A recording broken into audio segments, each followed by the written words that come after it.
Bien, ¿me escuchan, no? Ok. Sí, sí. Eh, Nada, se me trabó justo la compu, así que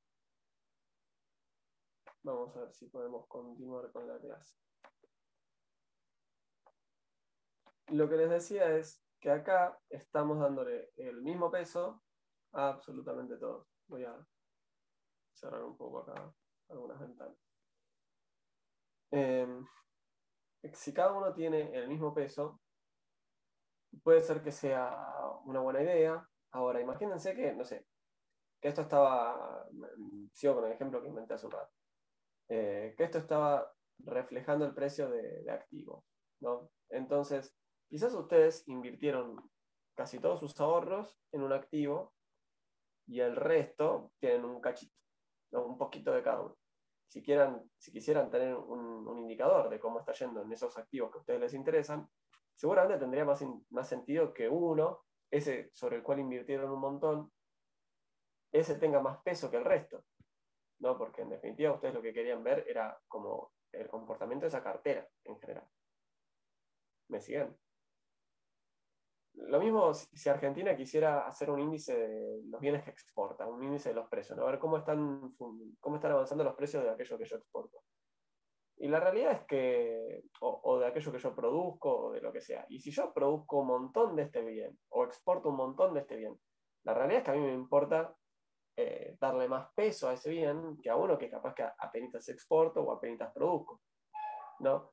Entonces, en definitiva, estos índices simples son el caso particular de un índice ponderado, donde básicamente cada uno de estos bienes, cada una de estas categorías, va a recibir la misma ponderación, ¿no? O sea, estamos ponderando, pero todo con 1/K, en vez de poner una ponderación distinta a cada una.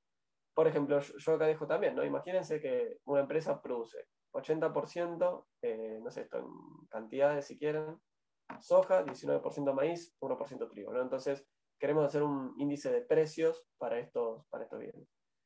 Eh, entonces, a esta empresa naturalmente le importa mucho más qué es lo que pasa con el precio de la soja que lo que pasa con el precio del trigo, ¿no? Y del maíz también. Entonces, si quiere hacer un índice que le refleje cómo se comportan esos precios, bueno, entonces tendría que estarle dando más importancia a eso. Yo acá dejo un ejemplo que es todavía más radical. Imagínense que en el índice de precios al consumidor le damos el mismo peso a la leche que a los yates. Sería como muy poco razonable, ¿no? O sea, digamos, no sé cómo funciona el resto de los consumidores, pero al menos a mí me importa bastante poco qué sucede con el precio de los yates y creo que es algo bastante difundido. Entonces, estos índices tienen que tener en cuenta que a veces ciertas categorías son más importantes que otras. Ok, esta de acá deja de importar. No es que deja de importar, pero sí le voy a dar mayor relevancia o mayor protagonismo a estas categorías, ¿no? Por ejemplo, para el IPC, para decidir cómo le asignamos importancia, lo que se hace es periódicamente, cada varios años, una encuesta de gastos, ¿no? Entonces, si todo el mundo gastara en yates, bueno, yates tendría una mayor ponderación. Y si todo el mundo gasta en leche, leche tendría una mayor ponderación. Nada, claramente lo de los yates no sería tan así. Entonces, el índice ponderado lo que vendría a ser es la suma, incluyendo esas ponderaciones. ¿Ok? En vez de hacer la suma a secas, voy a incluir una ponderación para cada una de las categorías. ¿Ok?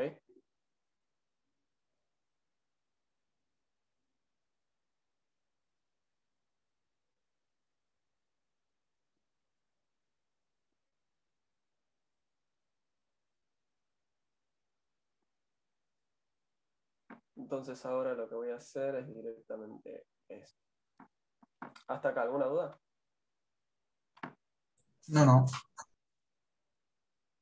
Ok. Acá Evelyn dice que de necesidad primaria como la denominación de algunos bienes. Yo acá lo que estoy intentando un poco graficar es esto de la ponderación. Eh, en general, que un bien sea de necesidad primaria hace que sea más consumido. ¿Ok? Entonces, ¿cómo fabricar un índice simple? Ya lo vimos, ¿no? Yo agarro lo que sería un periodo base, por ejemplo, imagínense que me agarro enero y hago este dividido este por 100. Después hago este de acá, divido este de acá, lo multiplico por 100 y me da este resultado. Agarro este de acá, lo divido por este de acá, lo multiplico por 100. Después, este de acá, dividido este de acá, lo multiplico por 100. Y eso es algo que ya vimos recién con el ejemplo, ¿no? Acá agarré algunas series de precios. Y fíjense, lo que tengo es el precio de la soja y el precio del maíz.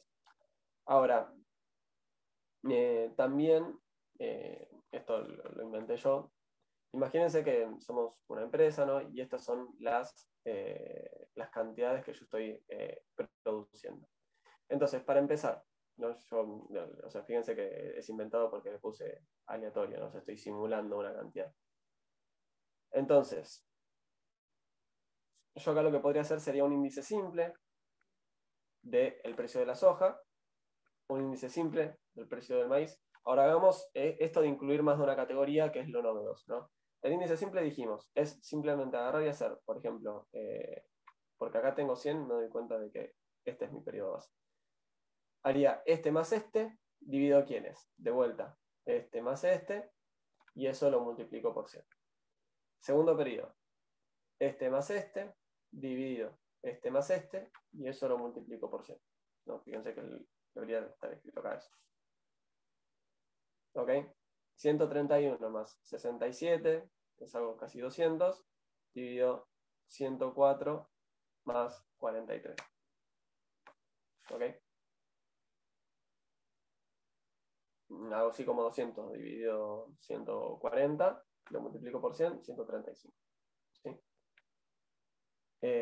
Y eso para cada uno de los periodos. Voy siempre comparando contra el periodo base, ¿no? Este más este, dividido este más este por 100. No sé, y el de acá, ¿cómo es? Este más este, dividido este más este por 100. Y así sucesivamente. ¿Cómo haríamos para calcular, por ejemplo, el aumento de los precios de nuestro índice? ¿Cómo varió nuestro índice de precios de commodities entre, bueno, acá justo dio lo mismo, ¿no? Entre este periodo y este periodo?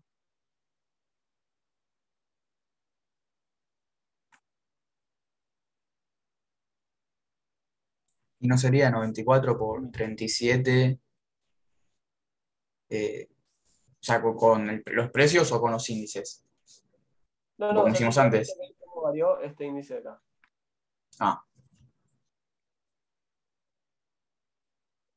O sea, eso ya me lo contestaron ustedes hace un rato, ¿no? Tendría que hacer este, menos este, dividido este de vuelta, y esto de acá lo vamos a terminar expresando en porcentaje, ¿no? Y varió un 2%, ¿no? Crecieron un 2%. Si lo hiciéramos, por ejemplo, con el anterior, vemos que hay una caída, ¿no? O sea, fíjense, un índice puede variar para arriba como para abajo, ¿no? Si lo que estamos representando subió, esperamos que el índice dé para arriba, si cayó, tendría que caer. Entonces no tenemos ningún problema con que dé un valor negativo. ¿Ok? Entonces, lo que hacemos ahora es utilizar ponderaciones, dijimos, ¿no? Porque capaz que a mí me interesaba más un bien que otro. Y según si me interesaba más uno que otro, listo, está. Voy a agarrar y voy a darle más peso a ese bien. Entonces, tenemos que ver cómo fabricamos nuestros ponderadores, ¿no? Dijimos, bueno, por ejemplo, si tuviera que hacer un índice de precios, salgo y hago una encuesta de gasto. Y donde más gastan, más los pondero, ¿no? Entonces, fíjense que acá yo que estoy escribiendo XK, o sea, el bien K, por ejemplo, no sé, soja y maíz. Vayamos al ejemplo del Excel de recién. X1 vendría a ser la soja para el periodo T, dividido X1, que es la soja, para el periodo 0.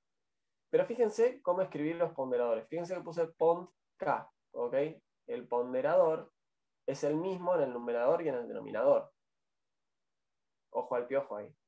Yo tengo la ponderación K, no le estoy poniendo T, ¿sí? Le estoy dando la misma ponderación, ¿ok? Que no es una diferencia menor, porque si yo estuviera ponderando distinto arriba y abajo, ya me estaría cambiando el análisis. Bueno, ahora vamos a ver cómo hacemos para generarnos, para elegir esas ponderaciones, ¿no? Porque, digamos, en principio se nos ocurrirían dos variantes. Agarro las ponderaciones del periodo T o agarro las ponderaciones del periodo C. ¿Sí? Entonces, arranquemos por las PERS y PASH, son la mayor, la principal diferenciación. Son, de vuelta, casos particulares de índices ponderados. ¿Por qué? Porque estoy eligiendo esos ponderadores en este periodo o en este periodo. Y yo podría elegir ponderadores cualquiera, caprichosos, que nada tienen que ver con nada y los elegí, qué sé yo, aleatoriamente. Sí, lo podés hacer. No sé qué tanto sentido va a tener a los fines de tu análisis, pero sí lo podrías hacer tranquilamente. Entonces, vamos primero por el de las PERS. ¿Okay? Lo que va a hacer el índice de las PERS es agarrar las ponderaciones del periodo base, ¿no? Entonces, por ejemplo, si esto es cuánto estoy produciendo de soja y maíz, agarro y hago la sumatoria de, acá en el denominador, ¿qué me va a quedar? El precio de la soja en el periodo 0 por la cantidad de soja en el periodo 0, más el precio del maíz en el periodo 0 por la cantidad de maíz en el periodo 0. Y arriba, ¿qué me queda? El precio de la soja en el periodo T dividido, perdón, por la cantidad de soja, pero en el periodo 0.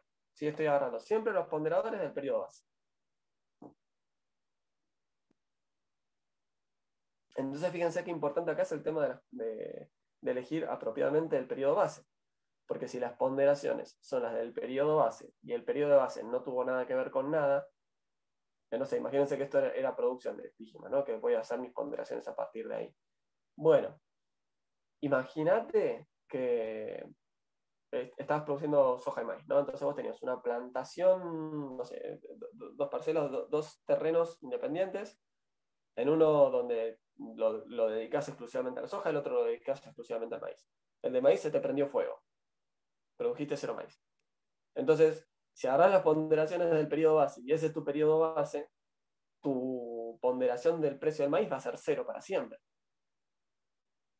Y no tiene nada de sentido, porque agarraste un periodo totalmente atípico. ¿Qué tendrías que hacer? Elegir otro periodo base para elegir consecuentemente los ponderadores en forma más apropiada. ¿Ok? ¿Qué es lo que hace entonces el índice de las PERS? Refleja el cambio en el costo de la misma canasta de bienes y servicios que estaba en el periodo base. ¿Sí? Entonces, ¿cómo haríamos esto?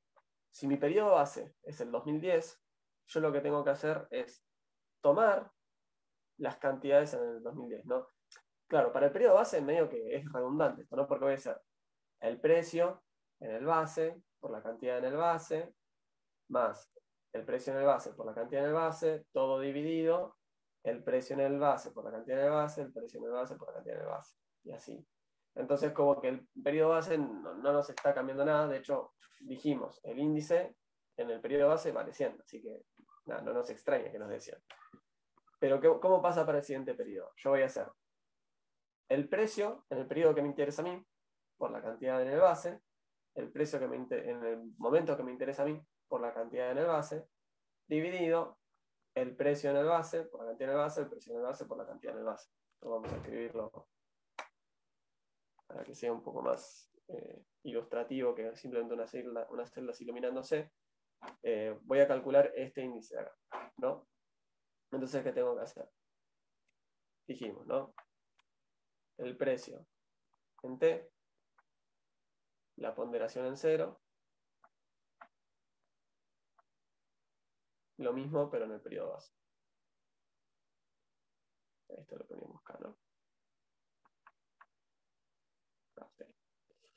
Entonces, el precio en el periodo T de la soja, lo empezamos con K igual a 1, que sería la soja en nuestro caso, es 131,852. ¿Por qué lo multiplico? Por la ponderación, pero en el periodo base. 397. Más el precio en el periodo de interés, por la ponderación en el periodo base. 67,973 por 300. No, fíjense que este de acá Un segundo. Ahí está. Este de acá es el precio del bien 1 en el periodo 1. Esto de acá es la ponderación del bien 1. Este de acá es el precio del bien 2 en el periodo 1. Y esto de acá es la ponderación del bien 2. Y esto de acá, perdón, me quedó. Perdón. Sí. En este caso, el maíz y la soja van a tener el mismo periodo base, ¿no? Van a Siempre. ser diferentes, pero digo el mismo año. Pero todos, sí, siempre vamos a tener el mismo periodo base para todas las categorías. O sea, no es que, Perfecto, por gracias. ejemplo, le podría poner el periodo, bueno, acá, elegir, no sé, que este es el periodo base para la soja y este es el periodo base para el maíz. Eso no podría ser. Elijo el mismo par para todos, ¿no? Entonces, si para mí el 2014 fue el periodo base, bueno, entonces voy a agarrar estos dos para todos. ¿Ok? Porque en el denominador ya lo hago un poquito más rápido, así no perdemos tanto tiempo. Tengo el precio de la soja por la cantidad de la soja en el periodo base. Y tengo 43,064, que es el precio del maíz en el periodo base por la ponderación en el periodo base. ¿Ok?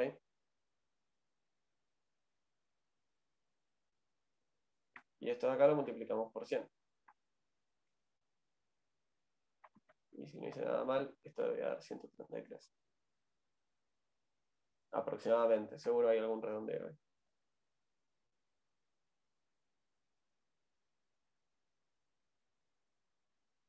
¿Está claro esto? ¿Alguna Sí, duda? sí. Y en este caso la ponderación es la cantidad. ¿Hay otro índice que la ponderación cuál sería, por ejemplo, para tener en cuenta? Porque si no, creo que me centro más que siempre es la cantidad en la ponderación. No sé. Claro, si no me equivoco, en el libro utilizan esto de la cantidad, pero de hecho, en general, la ponderación no la vamos a presentar así en cantidades, sino de hecho que la vamos a presentar en proporciones, ¿no? Entonces, por ejemplo, miro estos dos, ¿no? En vez de decir 3,97, ¿qué usaría? Usaría la proporción, que vendría a ser cuánto representa esto del total, que de hecho es algo que a mí me gusta muchísimo más, pero bueno, cada uno lo hace como quiere. Y utiliza acá la proporción. Por ejemplo, el ejemplo que dijimos, ¿no? de la persona que estaba invirtiendo, ¿no? Entonces, bueno, a ver, Ilan invirtió el 40% de su cartera en este activo y el 30% de su cartera en este otro y el 10% en este otro. A ver, bueno, así. Vamos a hacer así mejor. El 30% en ese otro, el 5 acá, el otro 5 acá y acá que tengo, a ver, tengo 80 y el 20 en este otro. Entonces vas a hacer la sumatoria y estas son tus ponderaciones, por ejemplo. ¿Qué más podría hacer? La proporción que representa de lo que exportas, ¿no? Entonces el 40% de tus exportaciones son de este bien, entonces le voy a dar esta importancia al precio de ese bien, esto es lo que exporto de ese otro bien, y así. ¿Ok? Sí, Nada, sí. igual elegir los ponderadores no es tarea pava y la confección es bastante intrincada en la práctica.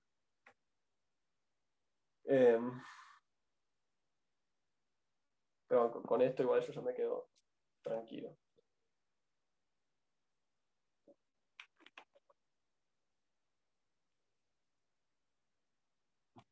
Hasta acá, ¿algo que quieran ver? ¿O avanzamos?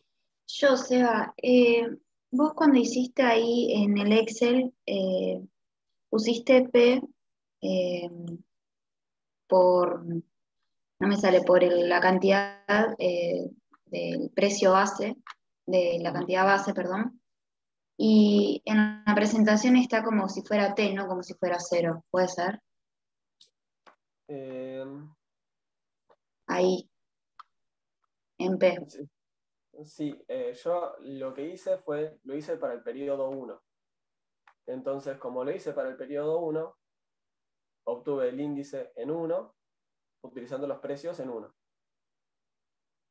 Si quiero obtener el índice en 2, ahí T es igual a 2, y uso los precios en 2. Si quiero el periodo, no sé, 180, para obtener el índice en 180, utilizo los precios en el periodo 180. Entonces la T va cambiando. Yo hice un caso particular. Esto acá es la fórmula general. Hicimos el caso Listo. particular para obtener el 2011. Mi periodo base era el 2010, entonces yo para obtener el 2011 tuve que utilizar los precios en T igual a 1, porque T igual a 0 dijimos T0 es la base, como por convención. ¿Está bien? Sí, sí, listo. Gracias. Genial. No, por favor. Entonces, bueno, esto ya lo vimos. Vamos con el de Page. ¿Qué es este índice? Bueno, si fijan, es muy parecido al anterior. El tema es que esas ponderaciones que recuerden que dijimos, ¿no? El ponderador tiene que ser el mismo que utilizo en el denominador que en el numerador. El tema es que acá los ponderadores son distintos en cada periodo, ¿no? Fíjense que le estoy agregando el subíndice T al ponderador, ¿no? Entonces, para obtener el índice en el momento T, ¿qué hago? La sumatoria de los precios en T por los ponderadores en T, dividido la sumatoria de los precios en el periodo base por los ponderadores en T. ¿Ok? Se me intercambió. Antes arriba hacía precios por el ponderador del periodo base y ahora estoy intercambiando. Utilizo los ponderadores del periodo presente, digamos. ¿Ok? En este índice, fíjense que lo que yo elijo como periodo base me va a terminar definiendo cómo se ve, cómo se expresa esto. No, a ver, elijo este periodo base, voy a tener el 100 ahí, entonces esto en vez de decir 150 va a decir 200, pero no me va a cambiar nada. Después cuando yo hago la variación del índice, es lo mismo. ¿Okay? No me va a cambiar mis resultados. A diferencia del anterior, que en el de las PERS sí era sumamente relevante, porque en toda la ponderación que voy a utilizar para absolutamente toda mi serie, iba a definirme los resultados. ¿Ok? Entonces, bueno, ahora vamos a discutir, vayamos antes a calcularlo. Este de acá es el de Page, ¿no? Entonces, el periodo base siempre me va a dar lo mismo, ¿no? Porque voy a hacer precios en T por cantidad en T, precio en T por cantidad en T, dividido ¿qué? Precio por cantidad, precio por cantidad. Entonces, ese es casi aburrido. Si quieren, hagamos este de acá. ¿Ok? Lo hacemos un poco más alejado. ¿Cómo vendría a ser? Vamos a elegir la herramienta de Zoom. Dijimos este de acá, ¿no? El índice. Voy a escribirle 2014 porque si no me voy a olvidar cuál era el número. ¿Cómo lo calcularíamos? 122,85 por 347, creo que es. Por la ponderación. Sí, 347. Más, ahora,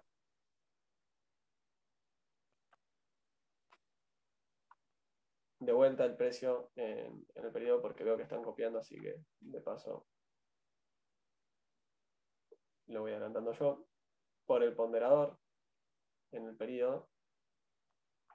Y esto lo voy a tener que dividir por precios, pero utilizando la misma ponderación que en el numerador, ¿no? Entonces voy a hacer el precio en el periodo base, que es 104,889, por 347 de vuelta, más 43,064, por la misma ponderación de vuelta, 324. Y esto de acá, bueno, lo tengo que multiplicar por 100, y eso me debería dar 111.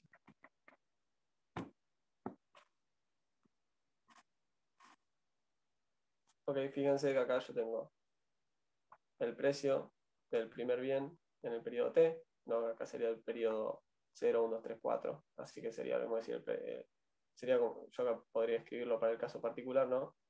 Con un 4, acá el ponderador del primer bien en el periodo 4, precio del segundo bien en el periodo 4,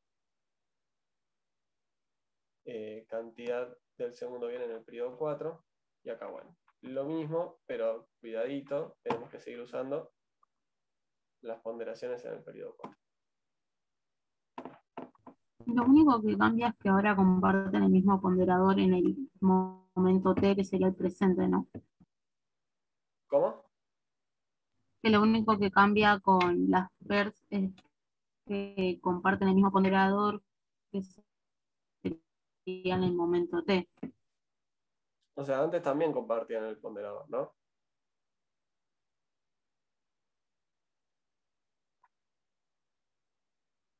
Entonces podemos decir de que son diferentes modelos para diferentes momentos también.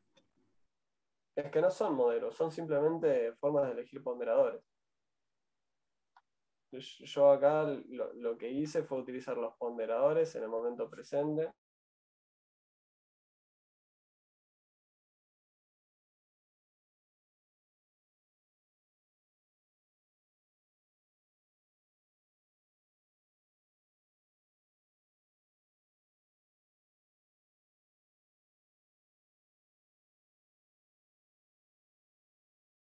Pero siempre son los mismos. Arriba y abajo siempre son los mismos. Jamás lo cambiamos eso. El Excel está en el campus, así lo podemos usar y todo. Sí. Debería estar. Debería estar con este nombre, de hecho. ¿Cómo se llama? Números, índices, teoría.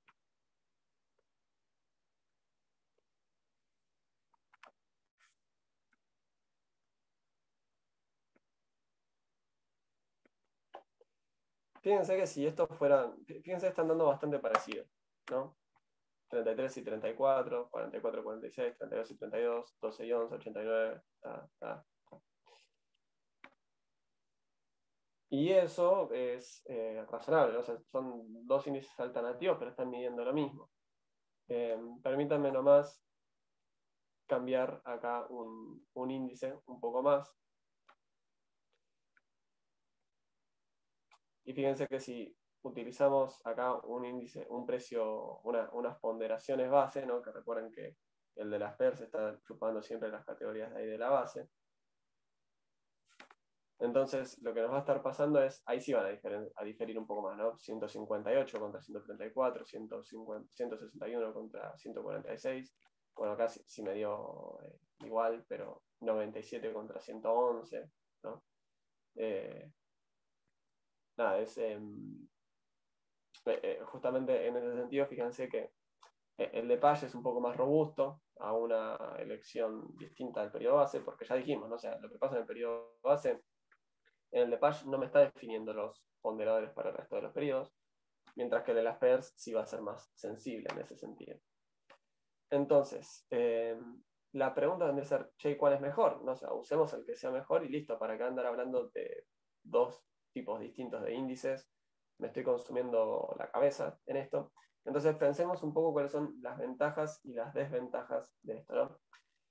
El de las PERS lo que nos va a pedir es que tengamos, o sea, ¿qué necesitamos para construirlo?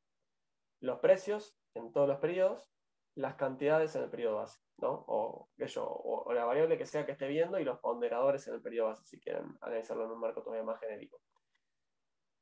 En el Lepage yo necesito los ponderadores, pero para todos los periodos, ¿no? De vuelta, me voy al Excel. Yo acá necesité estas ponderaciones. Acá, no sé, por ejemplo, para este necesité esta ponderación. Todos los periodos, ¿no? Fíjense en estas dos columnas, como las voy necesitando siempre. Periodo a periodo las voy utilizando.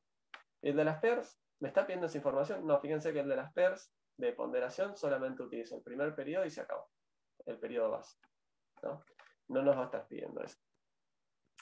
Entonces, el índice de las PERS tiene esa ventaja, ¿no? Va a ser menos demandante de información. Que en algunos casos es lo mismo, ¿no? Porque, qué sé yo sé cuánto es, por ejemplo, lo que tenía invertido en cada periodo, en ese ejemplo.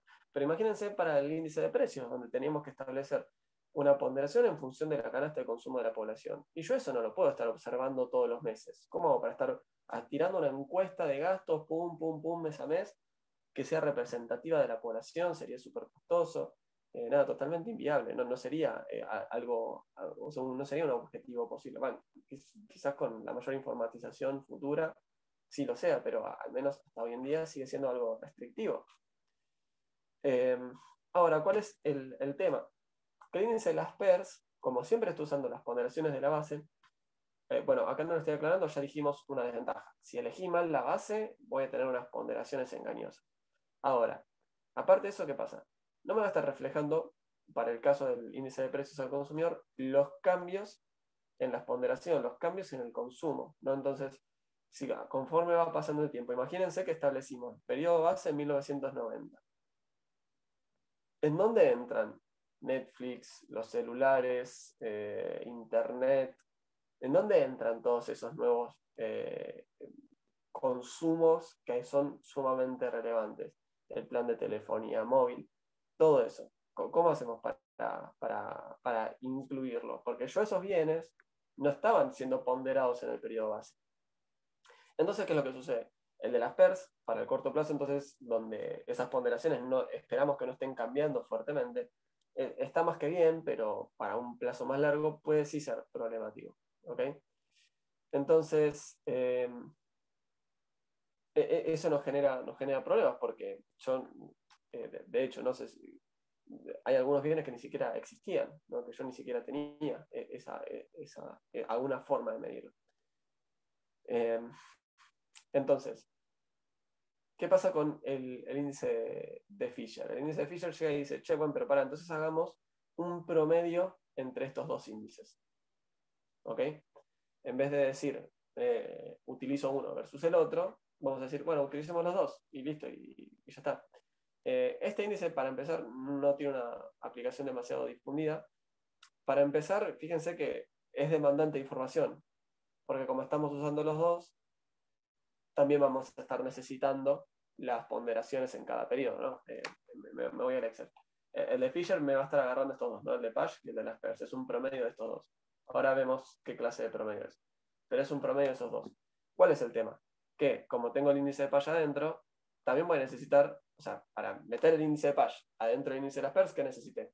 Necesité las ponderaciones en cada periodo, de ahí hice mi índice de Page y de ahí saqué el de Fisher. Pero ¿cómo hice todo? Bueno, claro, también es demandante en información entonces. Y es la media, si se acuerdan allá lejos, a principios de la materia, hablamos de las medias o los promedios, ¿no? Y decíamos, bueno, que yo está la aritmética, que es la que más utilizamos, que es el promedio común silvestre. Pero también teníamos la geométrica, ¿no? Que la geométrica era, o sea, si yo, ¿a qué estamos acostumbrados? A hacer la sumatoria y dividir por n, la geométrica que decía, bueno, en vez de hacer la sumatoria, hace la productoria, y todo eso lo vas a elevar a la 1 sobre n. ¿No?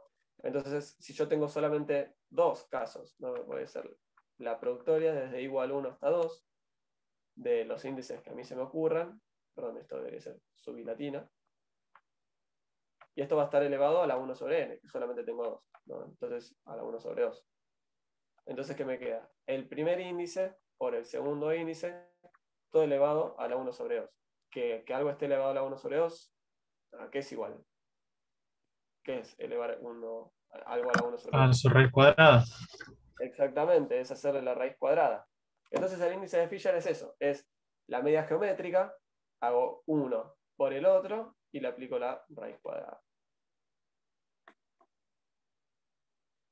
Condición necesaria para que esto sea válido es que ambos estén utilizando el mismo periodo base.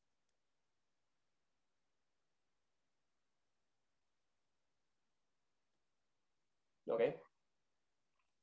Les doy un segundo así copian y nos vamos a Excel.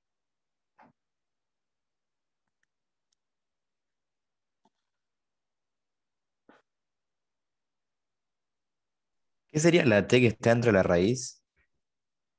Para el periodo T. De hecho, nada, me lo comí acá. Entonces, este sería el índice Fisher para el periodo T, es igual a la raíz cuadrada del índice de las PERS en el periodo T por el de Page en el periodo T. Y esto de acá debería ser una I también.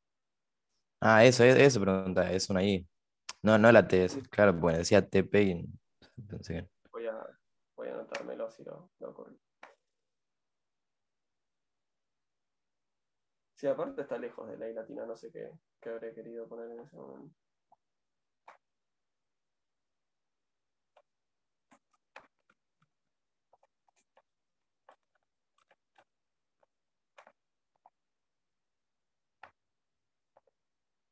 Bien. Al índice de Pash le pusimos IP, ¿no? Si antes le había puesto otro nombre, capaz que fue consistente con eso. Pero yo esperaría haberlo puesto. No, directamente le dijimos sí, de hecho. Así que bueno. Avanzamos. Perdón. Antes de irme para allá, calculamos el índice de Fisher también en este Excel, que es uno por el otro, le hacemos la raíz cuadrada. ¿No? Y fíjense que justamente el promedio entre estos dos, ¿no? Entonces está armonizando, es una media intermedia entre ambas alternativas. Puede ser que esté relacionado muy por arriba con estadísticas descriptivas, que también teníamos un cuadro y hacíamos lo mismo. ¿Qué también cómo? ¿Perdón? Como con la estadística descriptiva, teníamos un cuadro, teníamos que calcular las frecuencias, Sí, digo bueno, más por el método. en ese sentido sí, o sea, lo que estoy haciendo yo es agarrarme una tabla con información y sobre ella estoy estableciendo cálculos. Pero también en ese sentido como que todo se parece a estadística descriptiva porque, no sé, que yo cuando hacíamos la regresión íbamos haciendo estos de acá menos su media por estos de acá menos su media, estos de acá menos su media al cuadrado, estos de acá menos su media al cuadrado. Digamos, en ese sentido sí, pero bueno.